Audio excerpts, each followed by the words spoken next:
You're listening to Why We Do What We Do.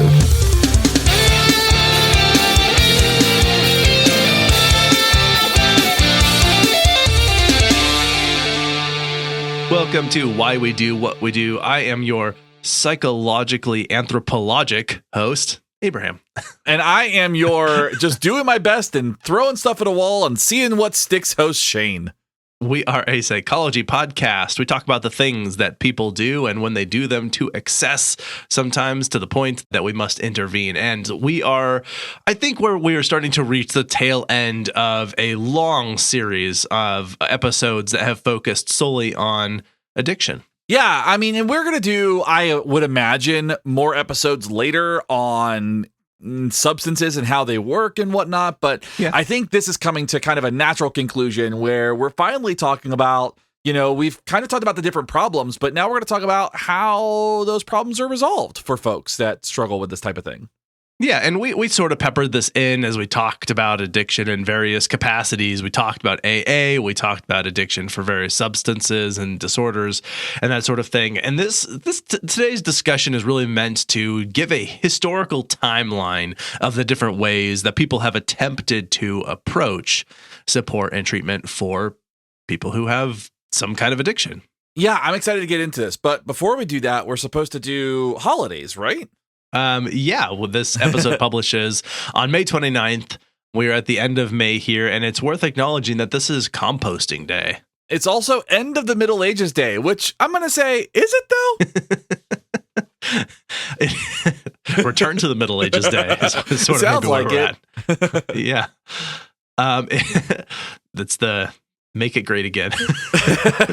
great like make the Middle Ages. Make Middle Ages great again. That's what MAGA stands for. Middle Ages great again. That is, yeah. Mm-hmm. Also, Happy International Day of United Nations Peacekeepers. Yeah. Wild time. It's National Biscuit Day, which I think if more people had biscuits, I think they would be happier. Well, and I think that does lead directly to the next one, which is National Senior Health and Fitness Day with biscuits. Yeah, I mean, if they're talking about emotional health, then biscuits are really the solution there. Yeah. As a Southerner myself, yeah, I like biscuits. I can't help it. Right? It's Paperclip Day, if you like those, I guess.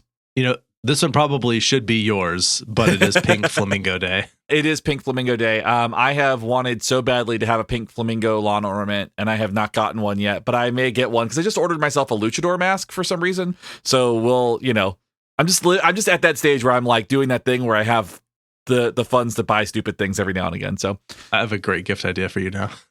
Oh, I can't wait for this. Today is also Put a Pillow on Your Fridge Day. Is this like a attempt to smother the fridge? Or like, what's going on here? I genuinely didn't know, and I didn't want to look it up because I didn't want to ruin the mystique. That is a pretty delightfully mysterious sounding holiday. It is World Digestive Health Day. Maybe because you put the pillow on your fridge and that improves your digestive health somehow. Maybe, I don't know. It's also World Otter Day, which otters are just wonderful creatures. Yeah, that's amazing. I'm good with that. Yeah. It is Oak Apple Day, which I don't know what those are, but that's kind of cool. That sounds, I am an apple fan, so whatever it is, I'll eat it. Yeah. It's also Week of Solidarity with the Peoples of Non-Self-Governing Territories.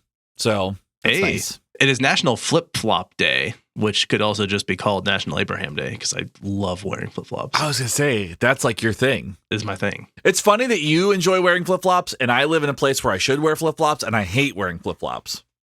Right. It's backwards. It's backwards. For you, Shane, in case you didn't know this, it is National Alligator Day. So, oh, big fan of that. Yeah. It's Pink Flamingo and Alligator Day. It's just Florida Day. That's right. That is kind of what that means. And then finally, it's World Tiger Nut Day, which I'd never heard of tiger nuts, but that's kind of cool. What is a tiger nut? I don't know. They kind of look like dried up chickpeas in a way. I mean, I like chickpeas. Yeah. I looked up Put a Pillow on Your Fridge Day, and it's a superstitious thing. So it definitely came from white people in Europe in the early 1900s. Well, yeah. And it became popular around the world. Basically, you put a pillow on your fridge for prosperity. Okay, great.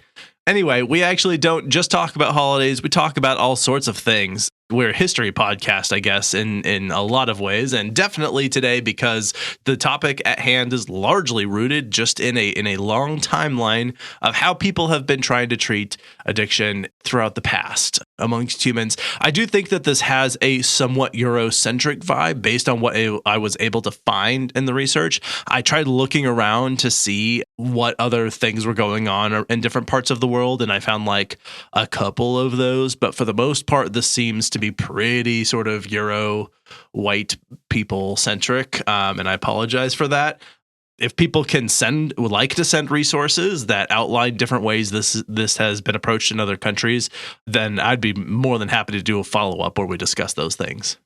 Yeah, absolutely. I would be super fascinated because, I mean, and just to be fair, when we start looking up resources and we start pulling things, a lot of them tend to be like the ones that get the most hits tend to be Eurocentric. And there's lots of problems with that for obvious reasons. But that's kind of where this is coming from. So it's not that we were specifically neglecting any other culture or perspective or anything like that. It just so happens that the majority of research that just shows up happens to be on this, like from this perspective. Yeah, exactly. So anyway, if you do end up liking the show and would like to support us, you can join us on Patreon, pick up some merch, leave us a rating and a review, subscribe, tell your friends, all the things. I'll talk about them at the end of this discussion.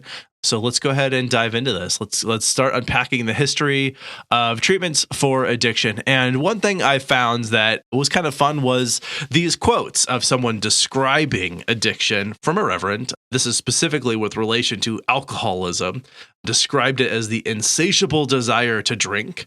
And one that I think was very fun, he called it being addicted to sin.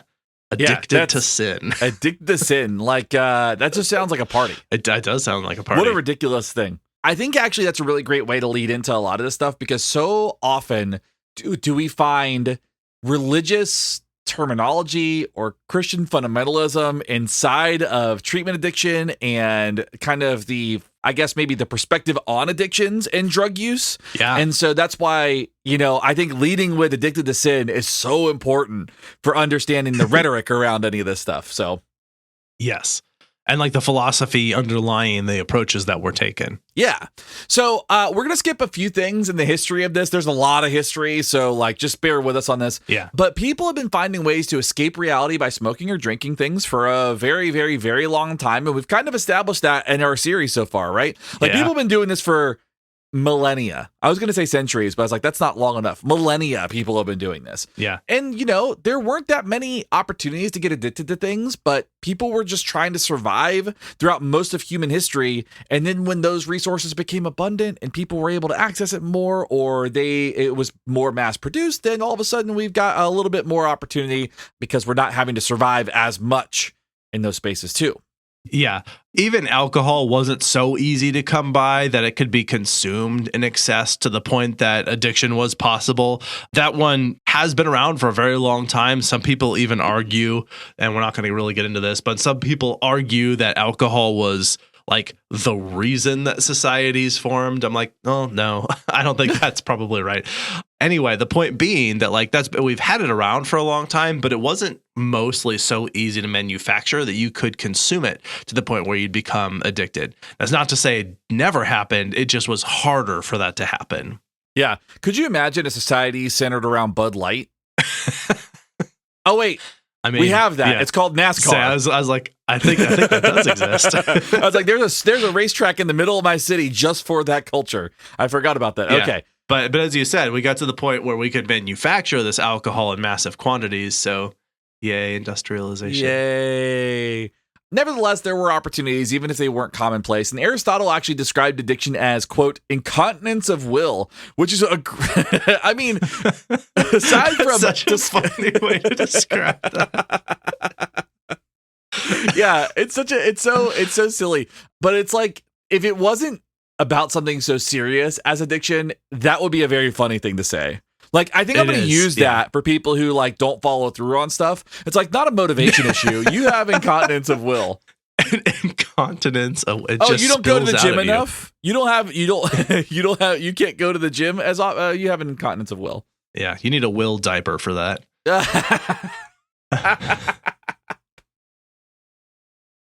Pampers will diaper. Anyway. All right, so we'll zip ahead a little bit in time because people have been making beer for like well before recorded history or versions of fermented drink. And even, some animals will find fermented fruits and get a little sloppy. But by the 1700s, we're going to skip several centuries here. By the 1700s, alcohol dependency was common enough that it started to be recognized as a problem that was difficult for people, that they were struggling with this. And so you had the development of some groups that were specifically designed to help support overcoming alcoholism or alcohol addiction or dependency. And these were alcohol mutual aid societies, sometimes called the Goodwin Association, refers to the societies. And there were these sobriety circles that were formed actually by indigenous Native American peoples. And these were specifically designed using their tribal cultures and religions to support and treat alcohol addiction. And they also had, obviously used traditional sort of native medicines and remedies and that sort of thing. But these were some of the earliest versions of any kind of treatment, really, to help people who were struggling with addiction to alcohol. Right. And then comes along Benjamin Rush. He was a physician born in 1746 who grew up around alcohol and alcohol dependency, like some folks that we know. And although almost no one believed him at the time, he strongly proselytized that alcohol is a major health concern by saying, quote, "A nation corrupted by alcohol can never be free," end quote. So, for those of you in America who say you're free, I'm just saying, there's a lot of alcohol here. Anyway, he even talked about alcoholism in a disease-like context and was arguably one of the first to do so as far as we know. Yeah, as we said with Aristotle is a good example of people seeing the dependence on things like alcohol as a personal failing, essentially. Right. The incontinence of will. Maybe I kind of almost want to call this episode The Incontinence of Will, but it's about treatment, so probably shouldn't. Anyway, in this instance, we have this Rush guy, and I had to curtail my investigations to not make it an episode just about him, but he was like this early pioneer in looking at treatment for alcohol addiction. And as you said, that he was one of the first people to describe this as being disease-like and sort of introducing the idea of addiction as a disease. Let's review some of his innovative ways to try and treat drunkenness and alcoholism. To cure drunkenness, Rush specifically prescribed shoving a feather down one's throat to induce vomiting, or as he might have actually said, quote, "exciting a puking," end quote. If you walk up to me and try to shove a crow feather down my throat, I'm going to be so upset. I'm going to throw up. That will make me throw up, guaranteed, because I have a terrible gag reflex. But that's so awesome. Yeah. All right. Other treatments when I say treatments, quote unquote treatments, right, for drunkenness or addiction included, but we're not limited to, cold water baths, bloodletting, which is, I feel like if you're really drunk, bloodletting is terrible. Right? Yeah, you'll bleed a lot. Yeah, you'll bleed a whole lot. Whipping, and inducing negative emotions such as guilt, shame, and anger in the afflicted individual, which I feel like alcohol will do that on its own. You don't need to do that. It's a downer. So it's already going to make you feel guilty and shame and anger and all that stuff that you're feeling too. So yeah, if we didn't make this all clear as we were going, he really approached this from a very religious angle. This was the problem that needed to be cured using faith and religious-based techniques and interventions. And what was kind of interesting, though, is his approach was actually not as fully anti-alcohol as it would seem based on his rhetoric here. He actually says his hatred of alcohol seemed to be largely oriented towards specifically hard distilled spirits, such as whiskey. And even he talked about beer as wholesome and nutritious. So I think this was particularly in relation to the fact that there weren't a lot of other safe alternatives for consuming liquid. Getting water into your body was difficult to do because people would get sick. There's giardia and the pollution that they had done to their water. And you obviously can't drink salt water as humans. So the options were limited, and alcohol was one of the safest ways for you to consume some form of water. So much so that even children would often get like beer and stuff like that, particularly like things that were left over from their parents, and wine as a beverage, because there's just not a lot of options for consistently getting water into your diet. That is wild. I guess one liquid we could look at too would be Dr. Parnassus, his magic tonic to cure alcoholism. And so we're going to play an ad so you can listen to that specific tonic right now.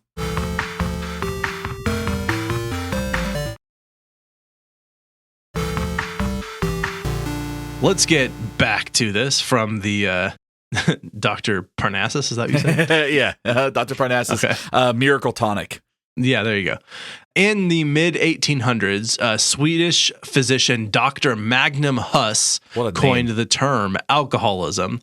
Yeah, there had been a lot of other descriptions, incontinence of will being one of them, but there are other descriptions for what dependency to alcohol might look like. And finally, in the mid-1800s, we get alcoholism as the name for it. And there were also inebriate homes called lodging homes or homes for the fallen. And these were institutions in Boston in the 1850s that were modeled after mental asylums or like, incarceration for mental health or other issues. And these used detox, abstinence from drinking culture, moral framing, and membership in, quote, sobriety fellowships to try to reduce drinking. So there are a lot of different kind of strategies they kind of threw into these places, into these inebriate homes to help folks who were struggling with this. These were involuntary. As far as I could tell, it looks like basically you were committed to one of these inebriate homes and were not permitted to leave, at least not until you were over your addiction, as it were. As you said, there were some multiple strategies that they might use to try and help induce or facilitate abstinence. But they also had other specific cutting-edge, state-of-the-art technologies, such as cocaine, opium, ether, chloroform, and something called chloral, which I had not heard of before, but for our chemist friends, this is trichloral acetaldehyde, which is a sedative of some sort. Yeah, and there's a really cool, included in the show notes, a certificate of, is it a prescription? There's a prescription. Yeah, this is a prescription for, I believe this is some type, I can't read the handwriting on this, but some type of like opiate thing. Yeah, it's pretty interesting. So I think that's probably worth asking or trying to talk about this idea of like involuntary rehabs and whether or not that's useful. I mean, we know now that like a lot of times involuntary treatment is not the most effective treatment because people don't want that, right? Like they're not invested. Yeah, very much so. It's basically like, I'll do what you ask me to do until the moment I am free to choose otherwise. Right, exactly. Now, in Britain in the 1860s, I almost said just the 60s, the 1860s, which was many, many years ago, drunkenness was often consequated with a fine or even jail time up to several weeks or months in some cases. Could you imagine just like going on a bender, like maybe you're celebrating like a graduation or something and you had like maybe a little bit too much whiskey and now you're in jail for 3 months? Right. That'd be such a bummer. Yeah, that was kind of it. It was... We're unpacking here the history of attempts to manage this, and they had basically these a lot of lockup type things, and that was the case here in Britain in the 1860s. Yeah. Now, the first medical detox and rehab asylum, the New York State Inebriate Asylum, opened in 1864. It was presumably the first of its kind, possibly in the world. I had a hard time pinning down something that preceded this, but this seems to be the first one that was designed specifically for this.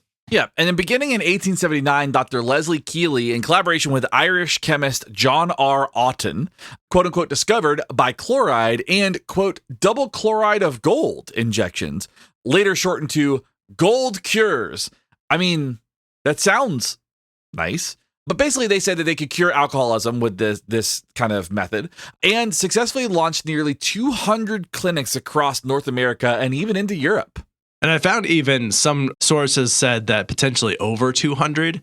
These were, as you said, injections. This is a syringe and a needle with some form of chloride, and at least some instances I saw strychnine, and that these go into your body.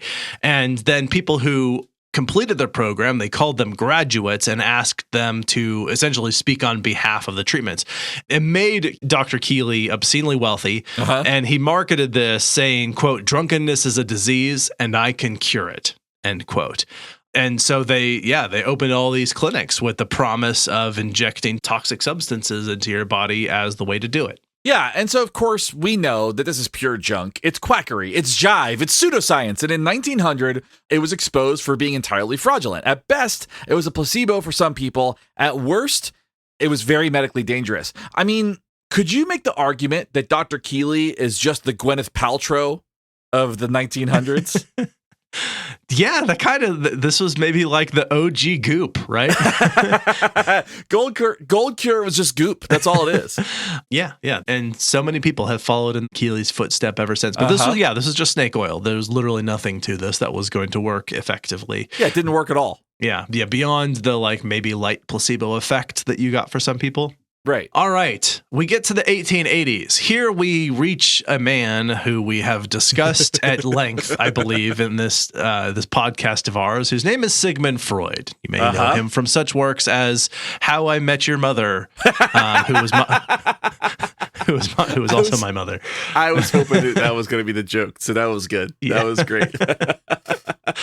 So Freud here, he really sees the light. He has this major epiphany about a magical drug, and his magical drug of choice here, cocaine. He begins prescribing and advocating for cocaine as a treatment both for alcohol and morphine addiction. Okay. Struggling with alcohol, get hooked on cocaine instead. Sure. He really liked it. And later in life, he did start to back off his recommendation for cocaine as a treatment for morphine, although I think he mostly stuck to it as a treatment for alcohol. All right, so in the 1890s, the inebriate homes and asylums are faced with insurmountable issues that include things like ethical abuse, little evidence to support their treatments, stigma, economic depressions, demedicalization, and the switch to a criminalization for addressing alcoholism.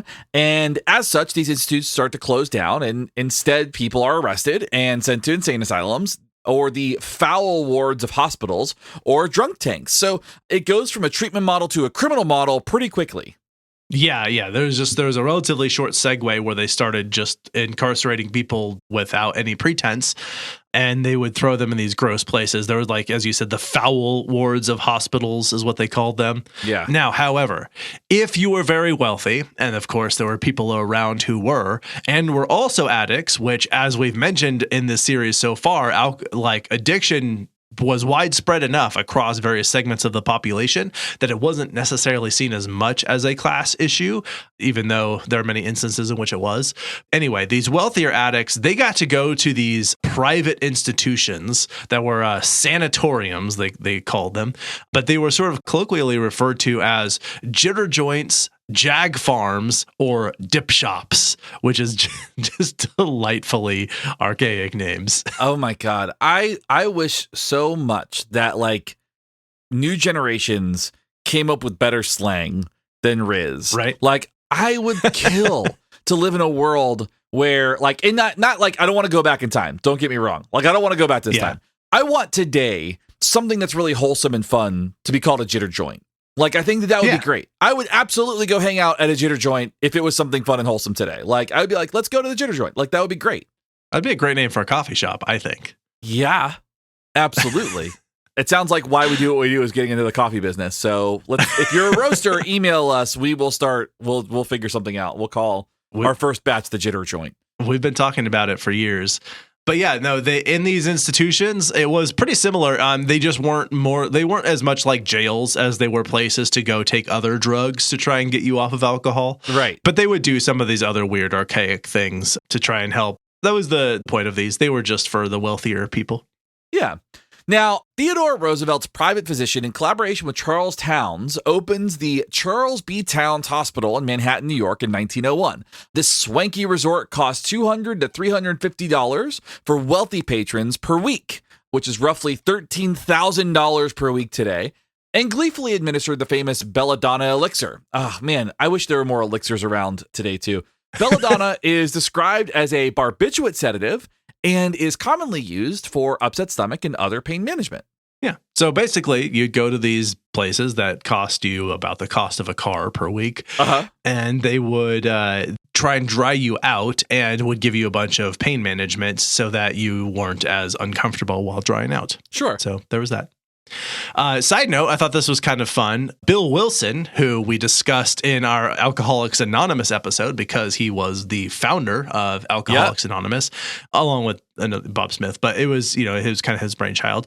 He actually went to this Charles B. Towns Hospital Treatment Resort. That's wild. It all comes back. AA is back. It does. It keeps coming back. It does keep coming back. It stands the test.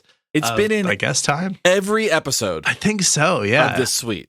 I think it's made almost every episode. Yeah. All right. So the Emmanuel Clinic in Boston opened in 1906, which sought to treat alcoholism with a combination of spirituality and psychotherapy. This approach helped establish some of the framework that would be used in the creation of AA. So it makes sense that you started seeing kind of like an overlap or a Venn diagram where the stuff was kind of used to treat alcoholism specifically. Yeah, and like their understanding of psychology and the way that it would be applied to psychotherapy was not informed. This, I mean, at the time was probably like cutting edge technology and science, but it was not very well understood what to do or how it worked. So it was largely a religious admonishment for being addicted to things. Right. In the 1910s, eugenics was pretty popular, and there was actually a state law or federal law. There was some government-sponsored law that called for the sterilization of undesirables, which included people who were feeble-minded, quote-unquote feeble-minded, disabled, usually from birth, but could just be disabled in general, and addicts. So someone who is addicted to alcohol would be forced to be sterilized, or what they described as being made asexual. And I think for a lot of them, this was viewed as punishment, but at least some people who were administering these interventions thought of it as like a treatment, thinking like your genitals are the reason you choose to drink. So that I guess was their philosophy. It's a good thing that we've moved away from that we don't do that anymore or like have any discussions around sterilizing people, right? Isn't it nice that we have advanced so far since 1910? Anyway, I don't know if you could hear my sarcasm, but yeah, it's ridiculous. People are still having these conversations. It's absurd. Now, in 1919 through 1924, some people established morphine clinics for morphine addicted people, and those were closed due to legal reasons. Lots of legal reasons. Yeah. And so we're going to get into a kind of interesting, weird, dark time in the history of the United States as it relates to treatment and addiction. So let's get into a weird, dark time in this episode and introduce some ads.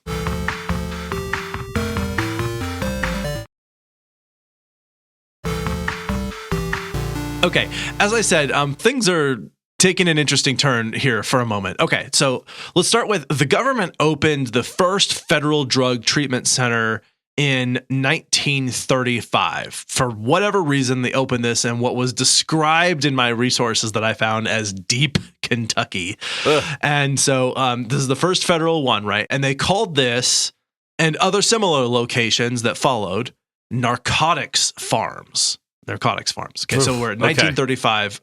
Yeah, we're almost into World War II. We're past World War I. And so there are more sophisticated drugs and opioids that are out. People have known about morphine for some time. Alcohol is still a thing. Anyway, so they have these narcotics farms. And this is a center for drug treatment and federal addiction and drug research. Okay, this is an important note here. Yeah. What they're doing. Many people checked themselves in, but functionally, this was a prison where they could conduct research on human subjects. I mean, I think, isn't that like part of the premise of Pineapple Express? Is they are doing that too, like in the middle of nowhere? Oh, I completely forgot about that. Yeah, the whole beginning with Bill Hader, and he's like, and he's doing the old-timey music. So, what a great scene. Some notable patrons included some of the most prolific jazz artists at the time, because people hated jazz. They thought it was the devil's music. If you visited such a place, you would likely hear jazz music playing from somewhere nearby. And in part, these farms seem to have the view that, quote, idle hands are the devil's playground. And that a strategy for supporting addicts was to have them play music for up to 6 hours a day. If they didn't play an instrument, they were put to work for long hours. So if you're a musician, you got to hang out and jam with your friends and write some good records. If you didn't, then you were just working.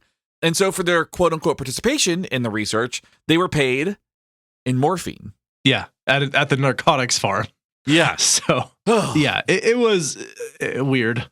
Strange time. Yeah, but that was a thing. So those existed. Now, as we mentioned, alcoholics, we're going to come back to this, by the way. It's only getting, there's a little bit of downhill from here. So Alcoholics Anonymous, or AA, forms in 1935. This is the prayer child of Bill Wilson and Bob Smith. Gradually became one of the most well-known programs in the country, if not the world. We did a whole episode on this. I think it was the first, second, or third episode in our series talking about addiction. Yeah. Long story short about addiction, you can go check that out for like a really in-depth review of Alcoholics Anonymous. But yeah, long story short, it kind of works. It might have been better than nothing for some people, but yeah. Now, between 1948 and 1950, there was an increase in the use of additional drugs to help treat the use of drugs. So drugs to treat drugs.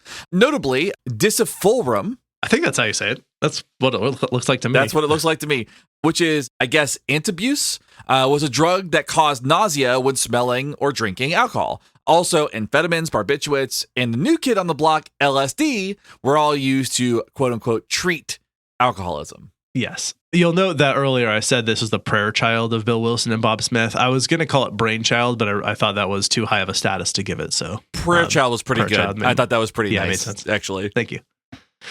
Okay, so you just mentioned 1948 to 1950. We're starting to get LSD in as a treatment for alcoholism and whatnot. And then we get into the 1950s, and we're on a pretty firm downward spiral at this point. This is a tough time we're going to get into here. Yeah. In addition to the let's just get them hooked on something else approach that people have been taking here by like, well, you're addicted to alcohol, let's give you a bunch of morphine instead. There was also the development of this tough love strategy by a group that name looks like it's probably pronounced Synanon. So like the Alcoholics Anonymous. It looks sinister. It does look sinister.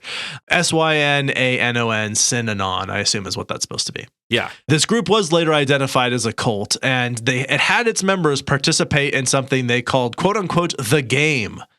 And in this was a public shaming exercise. Now, not to be fair, this wasn't out in the public. This is in their little and culty inside group here. And during this game, these public shaming exercises, the members would sit in a large circle and basically just, as far as I could tell from the description of these, and I read a few of them, they would basically just berate each other. They would just lay into each other over their hypocrisies and their failures and call them out for being terrible people, basically. And as you can imagine, in a pretty toxic space like this devolved even further into just really aggressive, toxic hostility and even violence that was largely at the direction of leadership of these groups. I think that we talked about that a little bit too in the troubled teen industry stuff that we talked about. Because they do talk about that inside of those like camps that they'll send kids to, where they will do the game as part of like getting kids out of their troubled patterns of behavior. That is something that shows up in that too. So that did exist, or still does exist in some spaces, unfortunately. Yeah, I know. As a side note, Ronald Reagan was summoned from hell during one of these hate meetings, and that's how he came into this world. Yeah. So that's how we got a Ronald Reagan. You know, It's a cult ritual that got us to him. So the silver lining to Synanon was that its horror, weirdness, and cruelty pushed people away from the more stigmatized view of addiction and toward a more compassionate approach, which is what we want to see a little bit more in these spaces where people are struggling. That, of course, didn't happen in 1950 because Synanon was taking off in the 1950s. So there were other things also going on in the 1950s that also helped, I think, inspire a more compassionate, smarter approach to dealing with addiction. So in the 1950s, we had these other frightening methods, which were not necessarily super popular, but they were attempts that existed to try and treat various addictions. This included electroconvulsive therapy, or ECT. We did one of our earliest episodes ever as a podcast was on this topic. As a brief refresher on this, what they do is they place these electrically charged nodes against the patient's head, and they will run waves of electric shock pulsed through the patient's brain. They also did something called insulin shock therapy. During this, patients are given extremely high doses of insulin to specifically induce hypoglycemia and a coma. There's no treatment. And finally, they did what they called psychosurgery, which is a fancy way of saying prefrontal lobotomies, which is actually just a fancy way of saying jabbing a metal rod into the front of your brain and scrambling it around, usually through your eye socket. Yeah, we also did an episode on lobotomies if you want to check that out, which is a harrowing journey. Yeah. So in case it wasn't clear from my tone and from the content of my message, these did not work and were bad. They were mostly just like some of the most gruesome forms of torture. I mean, ECT probably was the least invasive of all of those. And that's shocking someone's brain with electricity. Yeah. And to be fair, I think to ECT, like that is still a treatment that is around today that many people do swear by as being effective for certain types of interventions. It's a lot more sophisticated than it was back then. Right. Back then, it was a lot more like a punishment is how it was being used. So just things to think about. Yeah. Also, during the 1950s, membership in AA was exploding exponentially, and the disease model of addiction is published in mainstream medical texts and starts being treated as such. So we start seeing this kind of movement towards a disease model, and we actually see the VA start alcohol treatment centers and halfway houses, and they start kind of building up during this time too. So you're seeing not just a movement in AA and a more compassionate approach, but you are also seeing this kind of move into like treatment centers.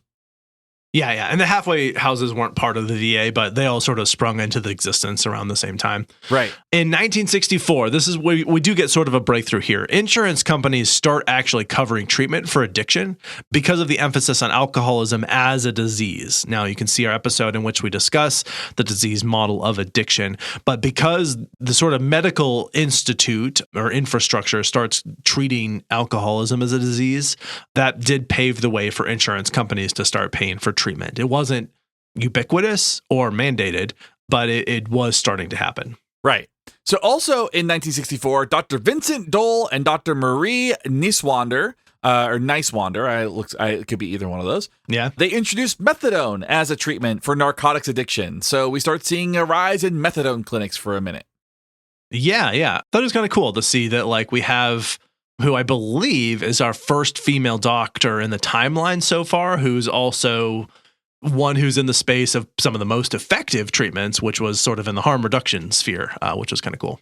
Yeah, weird. Men have been f***ing up for a long time. And so here we are, like now actually doing something effective. Isn't that cool? It's very cool. The FDA approved Narcan in 1971. We talked about this a bit in our harm reduction episode, but this is a drug that reverses the effects of overdose by opioids.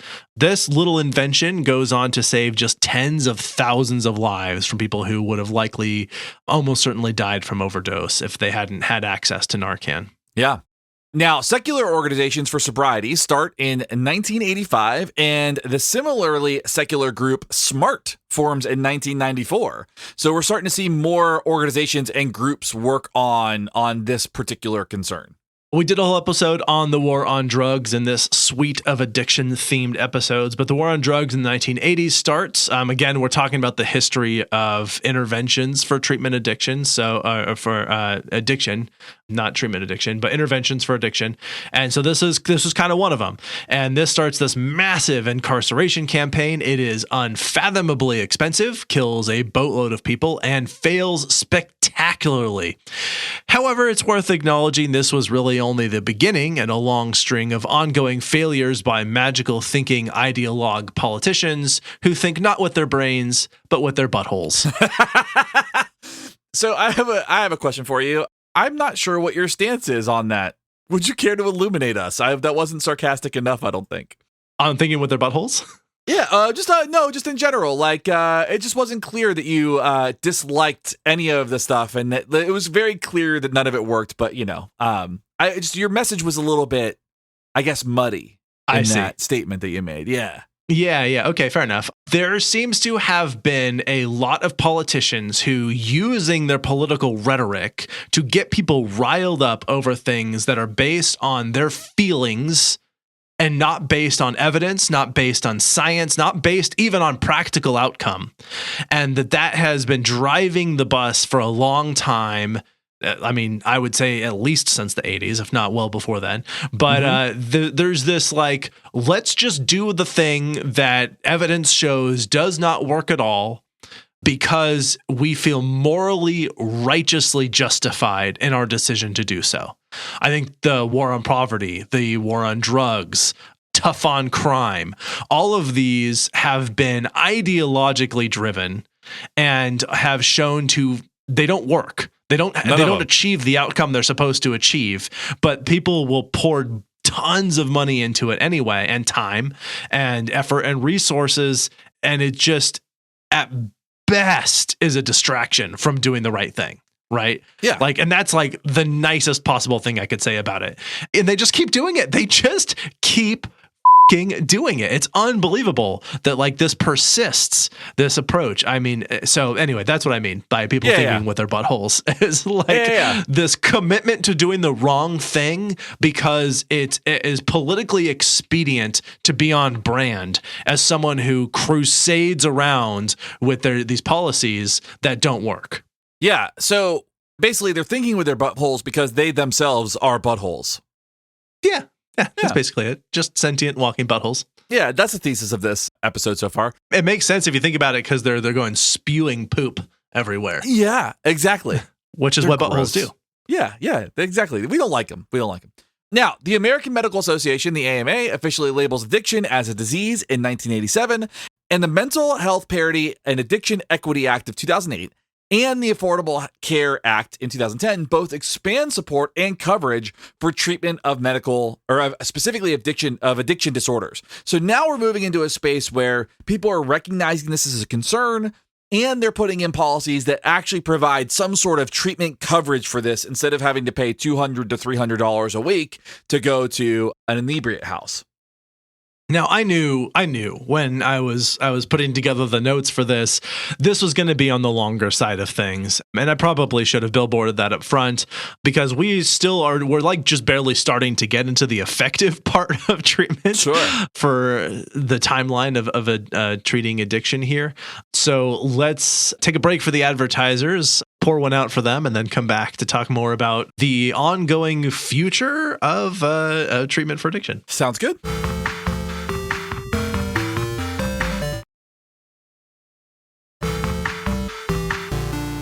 I think it's important to unpack that, of course, more contemporary treatments for addiction include addressing why people start using these addictive substances or engaging in the addictive behaviors, thinking about gambling, in the first place. And this often includes things that we've described in these episodes and in other episodes, such as cognitive behavioral therapy, which so far some research suggests has had about a 60% success rate of people maintaining sobriety for at least a year. It's pretty good. Acceptance and commitment training, which has a 61% success rate. Ooh. So even better. And then dialectical behavioral therapy, or DBT. And this one actually does not have data aggregated. The evidence does exist, but it's preliminary. But the data are still being collected on the effectiveness of DBT as an intervention for treatment for addiction. Right. And so in many, if not most circumstances, people use drugs to excess when they are faced with other challenges and often traumatic experiences. As such, interventions that address the needs and traumas of people suffering can be very effective at helping reduce substance abuse and behavioral addictions. This includes things like harm reduction strategies, which have helped many people reduce or eliminate their addictions by simply providing safety and shelter for people who are using. And you should check out the harm reduction episode because there's really great stats on how that works and how effective it is. Yes. And there's another one in here that we're going to spend a moment on. And the research goes back a ways, at least since the 1980s is where I saw some of the earliest publications on this. Behavior analysts develop a system for treating addiction called contingency management. Ooh. Now, this very catchy sounding intervention was founded on the behavioral principle of providing positive reinforcement to incentivize, reward, and subsequently increase the frequency and likelihood of some particular behavior, in this case, abstinence from the substance in question. And this meant it is an entirely voluntary treatment. and entirely in the control of the patient. They are empowered to choose to engage sobriety, and they do so. Like, that is the whole structure of this. Right. So in this contingency management model, or this intervention space, patients agree to regular tests, which include tests for drugs, smoking, whatever substance they're using, and they earn rewards, usually money, for having low or no evidence of drugs appear on their tests. So for example, an opioid user might visit a clinic once per week and take a drug test for opioids. And if they pass with a certain threshold, they receive some amount of money, let's say $10 to start, Yeah. And so there's a lot of different ways that they've tried to tweak and adjust contingency management to see what makes it the most effective. Honestly, just the strategy of let's just reinforce not using drugs, you have to start asking other questions. You have to ask how often, how much, when, should it increase, should it decrease? How do we modulate these systems? So often the monetary reward increases with consecutive successful tests.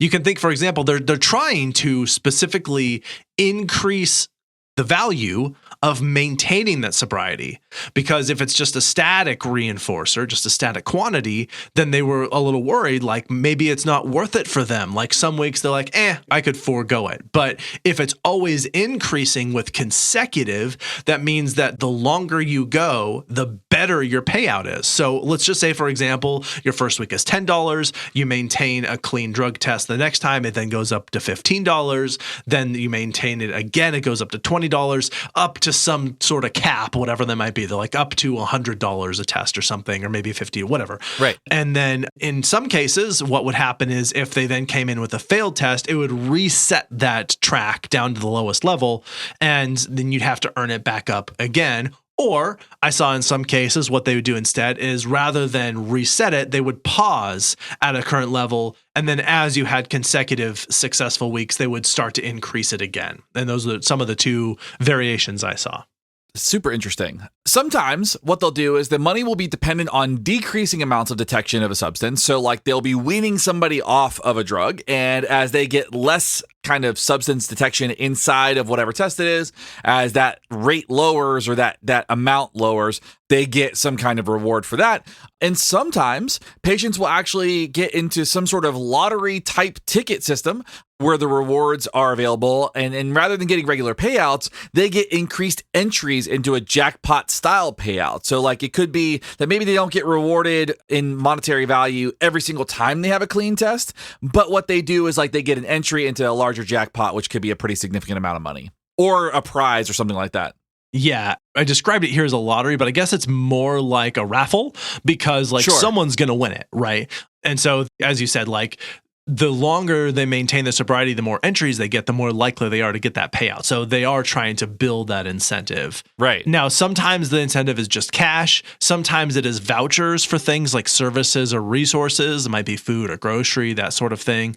Sometimes it was gift cards. Sometimes it was privileges, depending on the circumstance that they were in. So they play around with all kinds of different types of contingencies because obviously one of the things that I think was implicit in this that we haven't explicitly said so far, but I'm going to now, is that it can be expensive. Like a lot of people would see this and be like, why are we paying people to do a thing that they're supposed to be doing anyway? And we'll get into that a little bit. But the thing being that like they're trying to figure out how can we leverage the system without really breaking the bank here. Right. And sometimes what they'll do, these systems will only be used to decrease the frequency of use, but not actually shoot for abstinence. So like it'll be a reduction to like maybe healthier levels or safer levels or manageable levels or something like that until they can get in some other treatment system. And there are actually a lot of different formats of this, right? This has been extended to virtual formats, which people can take certain tests via video conferencing software, like they can look at video smoking cessation and stuff like that. There's some different things that are out there that help kind of monitor and support this. Yeah, so they aren't obviously going to have people pee into a cup on camera, but what they have done is they've sent them little kits like where they can blow into a test thing that's hooked up to the computer. So that's a way that they've started to reduce the burden of transportation to these clinics where they get to see the person actually taking the test. They can confirm that they're doing it, but they don't have to travel anywhere. And so it might be a little bit more workable for them. Of course, they do then have to have internet and a computer of some sort to do this. But they're trying to lower the sort of barrier of entry and accessibility for people, particularly if they maybe are rural and it would be difficult to get to a clinic to do this. So yeah, that makes sense. These are some of these spins on this idea of contingency management. It's been around for a long time. There have been tons of studies on this. I mean, just so many. Yeah. There have been special issues of journals that were dedicated just to research on contingency management. Again, that name, terrible for trying to behavior analysts are not known for naming things well. Yeah. One large study that they did had over 800 participants randomly assigned to either the contingency management group or a sort of standard care for addiction group. Now, the standard care, presumably this is one where they're already like, this is an effective treatment. We think this works. This is what we usually use. This is how we try and support and help people recovering from addiction. And so they wanted to compare contingency management to that. In good circumstances, contingency management should do at least just as well as the standard of care, right? It should do at least that well if they were expecting it to do, anything as a strategy. It should do at least as well of that, as not better. And so in this comparison, it showed that those in the contingency management group, the experimental group, they maintained sobriety for twice as long as the people in the standard care group. They were nearly twice as likely to maintain that sobriety. And there were 4 times as many people in the contingency management group that completed treatment compared to those in the standard group. So the outcomes not only did as well as the standard treatment, they did multiple times as well. They did much better. I was going to say much better. Yeah, much better. And now it was not a 100% success, but it was much better than the standard care group. So so far, looking pretty good. Right. And so at this point in time, we've read so many of these studies. I mean, there's a lot that just show there's an effectiveness, like some kind of effectiveness, right? Like there's still a lot of work to do, but for the most part, people who want to decrease or eliminate their substance use can do so and maintain it for at least a year when they use contingent management as their method. It's specifically shown that they do really well and have pretty decent success rates with this stuff. And so I think it's worth pointing out, this is kind of what I would describe behavior analytically as a brute force approach. This is a functional treatment strategy. And a functional, I mean, in this case, meaning it is not addressing the function of the use of addiction. It's not getting after the why part, right? Right. And because it's trying to just sort of superimpose a new set of rewards and incentives on top of an existing system of rewards and incentives for that person, which were probably largely based on avoidance. Like they're trying to mitigate something unpleasant in their life by using substances to distract themselves or feel better. And so this approach tries to basically superimpose a brand new system on top of that existing one without addressing the existing issues for them. And what that means is that this may not work if it does not also address the other environmental factors, such as that person's motivations for starting and using substances, the setting events, environmental cues, and prevailing traumas or other similar circumstances that may have had people using in the first place. So I think that's where you run into potential issues with contingency management, is that those things might still be present for that person, even if they want to stop, even if they're trying. Right. That like until you have altered their environment such that those things are not still motivating and pushing them toward substance use, they might just go back to it. And again, this is more successful for a lot of people than other accepted treatments, but there still is this consideration of those other environmental factors. Yeah, I think that's so important, because contingency management means that we're setting up contingencies to outcompete the current existing contingencies for that person, right? We're trying to, at least. We're trying to, and that's tough, right? That's tough. And that kind of goes into this next piece too, when there is another treatment strategy that is all about environmental enrichment programs. And these programs are designed to empower patients to choose not to use substances by making their lives comfortable, safe, and engaging as possible. So environmental enrichment essentially means that people are given free access to shelter, food, safe places to sleep, social interactions, vocational training, engaging in fun activities, regular counseling, a judgment-free environment, and unmitigated access to their substance of choice. So in those spaces, all of their needs are met. They are safe, and they have access to whatever they need to thrive in a situation like that. So ideally, they make it so that sobriety doesn't have to compete with other factors in their life. Right. And an important piece there, as you said, is that the idea is that they could still choose to use their drug, whatever it is. But you make it so that they don't want to any longer, and they can kind of wean themselves off at their own pace. Right. And in theory, when people's needs are met in this way, they will choose to not use the drugs, even when those drugs are freely available to them. Unfortunately, so far, the evidence for this approach is largely confined to animal models. Non-human animals. And in these experiments, so I think to be perfectly clear, there does not seem to have been a really solid demonstration of environmental enrichment with human participants in a real clinical setting. Right. We've had like analogs, and then they've done this with animal models. And so in these animal models, what they've done is they either gave free access to or specifically administered a drug to some animals until they looked like they were addicted to those drugs. We saw sort of a demonstration of what looked like addictive behaviors, seeking them out. They certainly had enough quantity for us to presume that they should be addicted. Right. And then what they do is they place them in these environment that is enriched with a whole bunch of other things to do. There's social opportunities. They give them a bunch of toys. They give them larger cages to move around in and just other things to do, right? So they're trying to make their environment as stimulating, as interesting, as safe, and as comfortable as possible. And then again, they give them free access to this drug that they're addicted to. Right. I think it would be interesting to see what it would look like for humans, like if we could do that and do that well. But there's a lot of ethical and other things going on there. Yeah, IRB would be a nightmare for that. Yeah. It's like, could you imagine going to an IRB and being like, I would like to give my human patients cocaine, lots of cocaine, like so much cocaine, like as much cocaine as they want. You, university, can you fund this? Because I can't pay for all the cocaine that I'm going to give these people. Yeah. Also, all the food they want. Yeah. In addition, I need like $100,000 to make their lives pretty comfortable. Yeah. So what they found was both with monkeys and rats, they have shown that the environmental enrichment programs, and specifically what we're talking about, these animals are much less likely to use and use less of their addictive drug than those in groups who do not have environmental enrichment. Basically, said another way, when they have enough stuff to do, they don't want to do the drugs. Yeah. Like when they've got all their needs met, they don't want to do the drugs. That was exactly it. Is they did exactly what the hypothesis suggested that they would do, which is that they would use less or none of the drug to which they were addicted if they were given a better world in which to live. That's what happened. That's kind of what we thought was going to happen. So, like, there is evidence, but again, it's these sort of preliminary models, not complicated by language and culture. So we are not quite at the place yet where we know that this will work, but we do have some analogs and some sort of versions of this in the research that say that it will work. Now, here's an important thing, of course.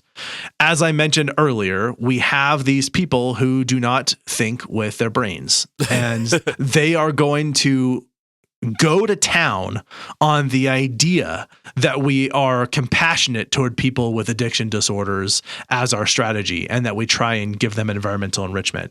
And misconceptions and myopic, misanthropic ideologues are going to view this as like luxury living, or definitely as enabling, as we already see with harm reduction, which is like already not a particularly luxurious way to go about things. Right. Or they might believe any other myriad incorrect beliefs about the environmental enrichment programs.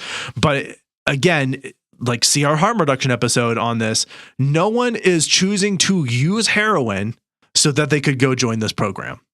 No one is like, oh, I wasn't going to use today, but now that I've got this space where I can go be comfortable, I am going to use instead. Right. Like, people are already doing these drugs out on the streets where it's like very unsafe, right? And they're in unsafe places, and they also, and sometimes make other people unsafe because they are in spaces where they're around a lot of other people.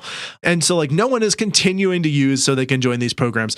The thing is, like, these are not actually nice places to be. These are places where people are struggling severely. Right. They're in the worst times that they've ever had in their lives and trying to overcome them. And these are meant to be treatment spaces. They're recovery programs, not spa resorts, right? Right. So I think it's worth really understanding that when people go to an environmental enrichment program, which again doesn't really exist yet, but assuming that it did, we're not like, this is not a place that they go because they're like, oh, let's take a vacation and go to like drug rehab. Like that's not what this is going to be like. And nobody is going to start using drugs so that they can go to these places. They are recovery programs. Well, and I've been thinking about this throughout this entire suite, because I think you bring up a great point about the perspectives and the misconceptions about all of this. And it ultimately comes down to how people view personal responsibility about their behavior. Like, I think that is ultimately the problem in all of it, is that there's so many folks that believe that at the end of the day, you are responsible for your behavior under all circumstances, which means you're responsible for helping yourself, which means that you don't need the handouts to help yourself. You should be able to pull yourself up by your bootstraps and do it, which I think that we've said it more than once on the show. The comment of pulling yourself up by your bootstraps was a sarcastic, satirical statement. It wasn't meant to be like a real thing, but a bunch of people took that as a real thing.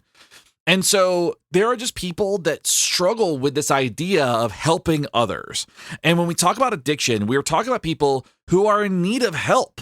They need support and they can't do it themselves. There's not a person on this planet that believes one way or another that has gotten to where they are by themselves. Right? Like, you didn't learn how to tie your shoes by yourself. Somebody taught you how, somebody helped you do that. Somebody helped you through infancy somewhere. So like, there's this idea that like help is for the weak and help shouldn't be freely given. And I think that ideology is the poison that's preventing larger addiction treatment programs from being more widespread and being useful for people, or like why people don't like them to begin with, because it means helping people in need.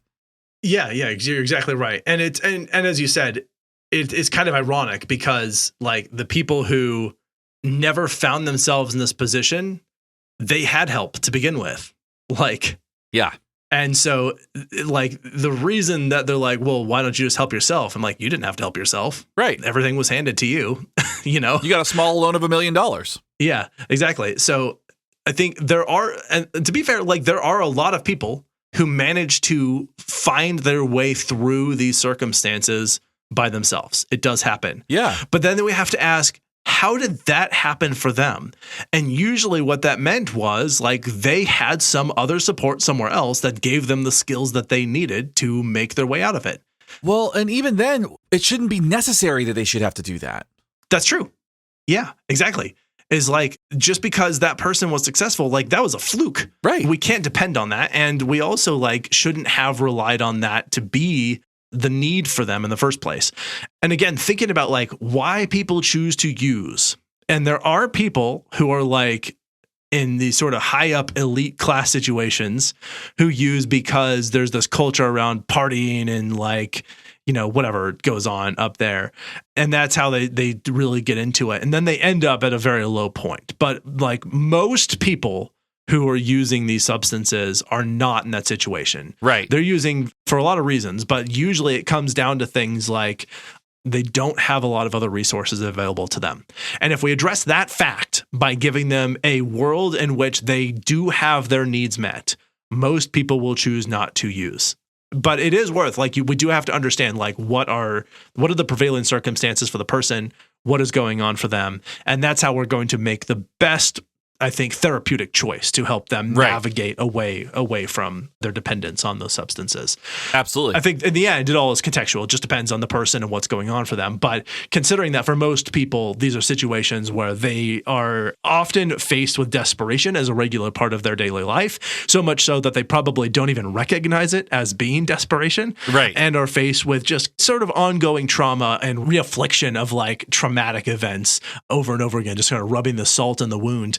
and then are being blamed for that. Like something bad happened to you. And like now, oftentimes it starts when they're very young, they're children, and they're like, that's your fault. Like you just need to get over it is basically the message that they're sort of given. And like how defeating and like wildly inappropriate that is. Right. That has never solved anyone's problem. And so what we're proposing here is not even like, I don't know that this is always going to work, but everything else that we have done so far hasn't really worked. I mean, some things have been more effective than others, right? Like we've sort of started to land on more effective ways to go about supporting people in these spaces. Right. And I think they're getting better and better. And this is definitely the best it has ever been. Right. Is the time we're living in now.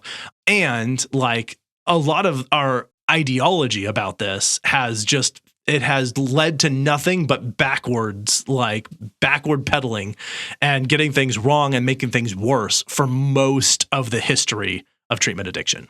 Right. I think that's the perfect summation of all of this, right? Is that, there are a lot of different things that people have done.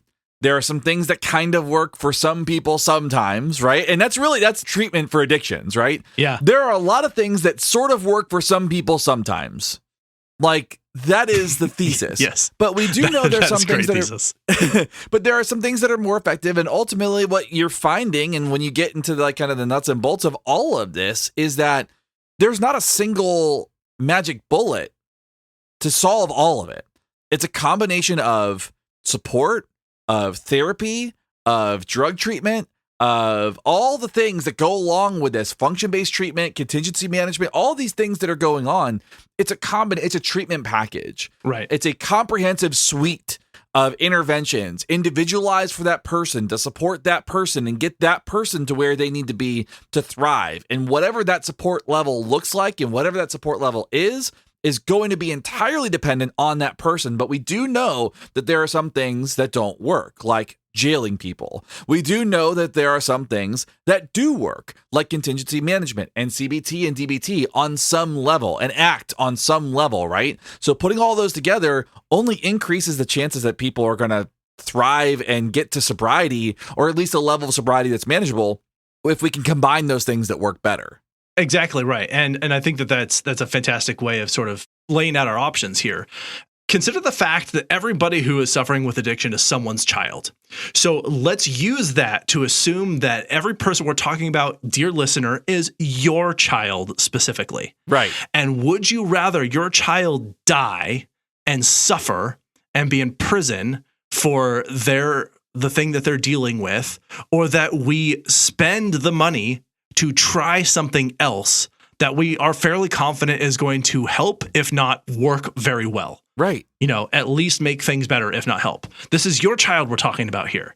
The choice is like, you spend the money on something that it maybe doesn't look like you would expect, like the sort of moral approach to what addiction is.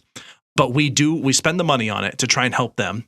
Or alternatively, they end up in jail and they die. Right. I think the choice becomes obvious when we think about this. Like, stop thinking about this as some stranger and start thinking about this as a loved one, because like they're someone's child, they're somebody's sibling, they're somebody's parent in many cases.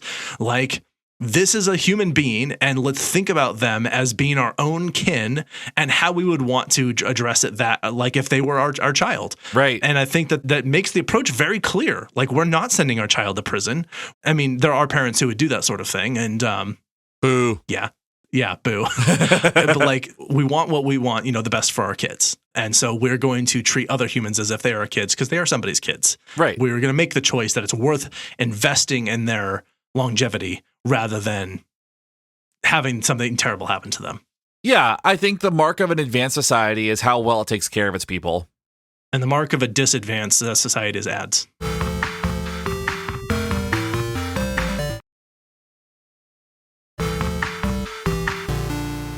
Okay, we've run so long on this. I think we kind of have reached, as I said, a sort of natural stopping point in our discussion here. It's not like we've covered everything there will ever be to say about addiction and various things related to substance and behavioral excess. That'll definitely be a thing that comes up again. But I feel like we've more or less said what we had in mind to say about addiction. Yeah. So I think we're probably about at the point where we'll start closing this out here. maybe do a quick rerun of a previous addiction-based topic than a nostalgia episode. But I think we'll get back to our sort of regularly scheduled programming after this. If you've been with us on this journey, thank you. We've enjoyed having you with us. This has been fun. I'm glad that we spent the time to talk about this subject because it affects just a huge amount of people. Right. Hopefully you learned something. Maybe you learned something new about yourself as you're exploring this. Maybe you've developed a level of compassion that you didn't have before, but whatever it is, we hope that you have gotten something really valuable out of it, because I think that this was one of the most, enlightening and, for me, one of the most impactful series that we have done so far, like the series of episodes. I think that I have come out of this a better person as a result of just spending time in it, you know?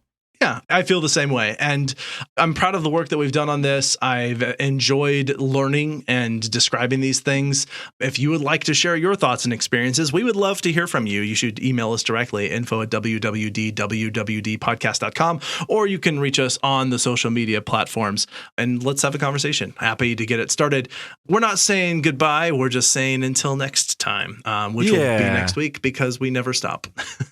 We never stop. But I think that's all that I have to say about the history of treatment for addiction. Anything you would like to add before we get to our recommendations? No, I think that's good. I think that covers it. Great. If you are joining us for the first time, welcome. You did not have to listen to all of the other episodes in the series on addiction, but like I said, I'm pretty proud of how they turned out. So I think it's worth going back and checking out if you want to learn more about those or any of the 367 other episodes that are in our archive, because we've been at this for a little bit, which is cool. We actually just crossed that 7-year threshold, so which is wild. Keeping going. Yeah, we're loving it. Our podcast would be a second grader now, I think. Yeah. So weird. Or something like that. Maybe a first grade. I don't know. We're in elementary school. Anyway.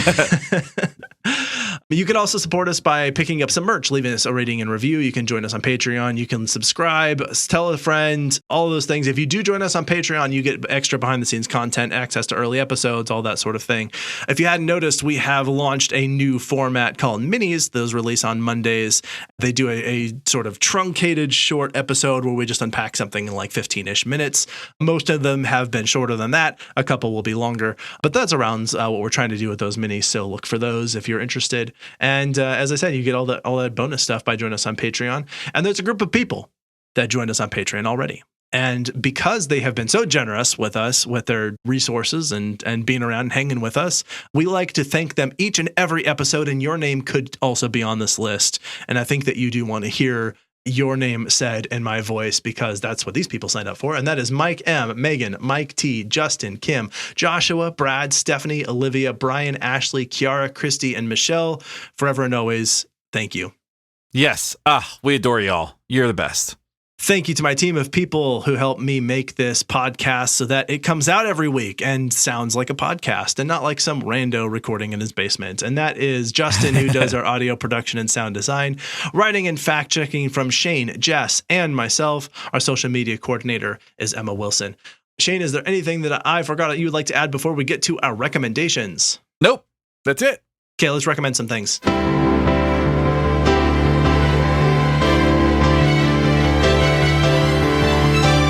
Recommendations. All right, so I went to see a movie, and that movie is called If. I-F. I heard about this. As in, yeah, it's written and directed by John Krasinski. Oh, I didn't know that. Yeah, which I think is fascinating, because the only other movie I know for certain that I've seen that was written and directed by John Krasinski is A Quiet Place. Yeah. Which is fantastic.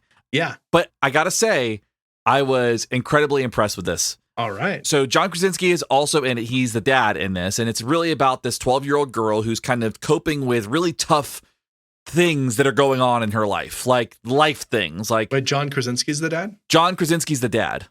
Oh, I thought it was Ryan Reynolds. Ryan Reynolds is a character in this movie who was really great in this movie. But yes, John Krasinski is the dad in this movie. Oh. He does not take center stage. Like, he's very like, kind of like, because it's really about this girl and like navigating growing up. Like, she says on more than one occasion, I am not a child. And so it's kind of like her navigating that. But it's really about, she starts seeing imaginary friends, and she starts like kind of thinking that she's going crazy because she's seeing all these imaginary friends. And Ryan Reynolds is kind of helping her navigate some of that stuff. And the cast in it is incredible. The grandmother is Fiona Shaw, who is the aunt in Harry Potter. She is like, she's in a bunch of stuff. She's really great. Yeah. Liza Colon-Zayas is in it. If you're not familiar with her work, she is Tina from The Bear. And I love her to death. Yeah. Ryan Reynolds is in it, like you just mentioned, but the voice cast is absurd. And they voice all these different imaginary friends that are really creative and fun. So there is Steve Carell, Awkwafina, Emily Blunt, George Clooney, Bradley Cooper, Matt Damon, Bill Hader, Richard Jenkins, Keegan-Michael Key, Blake Lively, Sebastian Maniscalco, Christopher Maloney, Matthew Rhys, Sam Rockwell, Maya Rudolph, Jon Stewart, and Brad Pitt. Wow. That is an all-star cast, if ever there was one. Yeah. I think the best gag, though, is that Brad Pitt plays an imaginary friend that's invisible, so he's never in the movie at all, and he never has a line.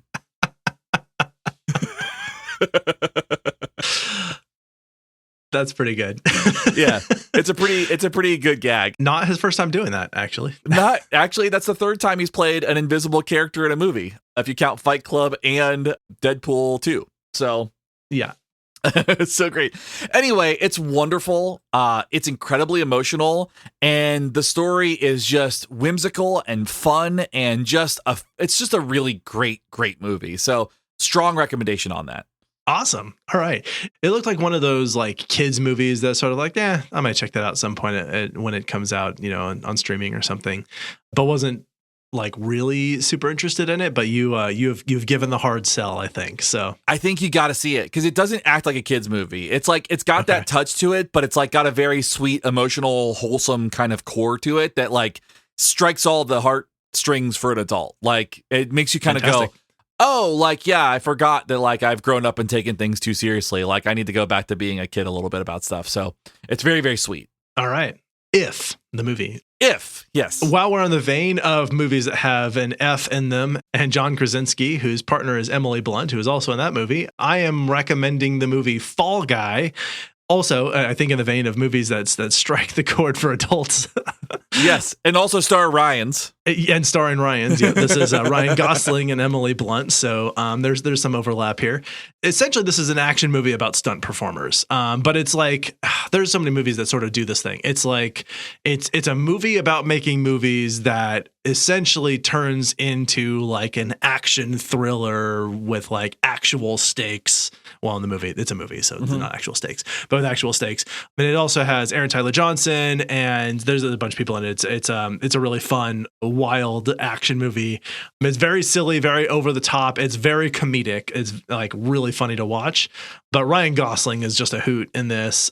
I'd say honestly, more than anything, it's actually about the relationship between Ryan Gosling and Emily Blunt, and it just does not have the same kind of rom-com type formula that I've come to expect from movies, where it's like you have your meet cute and then they start to become really passionate and then something happens that tears them apart and then they reconcile and get back together, and that's like every movie ever. This one's actually a lot more like, it's a bit more chaotic than that, and also it's more just about the relationship evolving in sort of a good direction pretty much the whole time after the initial event that kicks off the whole movie. So anyway, it's a really, really fun movie. It's super ridiculous and just it's a good time. So go check out Fall Guy if you're in. This is not for kids at all, by the way. Lots of drugs and violence and like people dying and that sort of thing. And it's actually a very, very well done movie. Also includes Hannah Waddingham, which people will know from Ted Lasso if they watched that, and Teresa Palmer. It's a great cast, really fun movie. Strong recommend. So if you're into action movies, the over the top silliness, go check it out. So fun. I love that. All right. Again, when we started the series of episodes on addiction, they went longer and longer, and some of them being our longest ever. And this one is trying to be that again. And so we're going to close it out here. Thank you so much for joining us, for being around for this. We've had a lot of fun unpacking these. As I said, reach out to us. But I think that we can say thank you, dear listener, for being with us. And thank you, Shane, for recording with me today. Of course. I think we'll go ahead and sign off there. This is Abraham. And this is Shane. We're out. See ya. You've been listening to Why We Do What We Do. You can learn more about this and other episodes by going to www.wwdpodcast.com. Thanks for listening, and we hope you have an awesome day.